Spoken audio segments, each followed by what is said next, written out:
Okay, today take a look at the ULIBERMAGNET 150-pound super strong quarter 20 female thread magnets.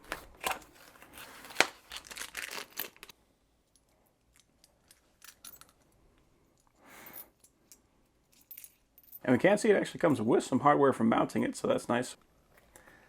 Wow, these are definitely strong magnets. So this is the thing about these magnets that are so cool, is that it actually has a female thread. Most of them have a stud that sticks out the top. Now what that means is if you need to put a plate on here, but it needs to be very tall, you can take a bolt and you can put it all the way through. Whereas the ones that have a stud that come out, you can only put it out the length of the stud. So that is one way that this is a little bit more adaptable than most of these magnets. And just to check the threads to make sure, that is in fact a quarter 20. It does not have a rubber coating, so basically this is going to be about as strong as you can get with a magnet of this size. Because it doesn't have that rubber coating, it's not going to have any loss of contact between the magnet and the surface. You're going to get 100% of the pull force of this magnet.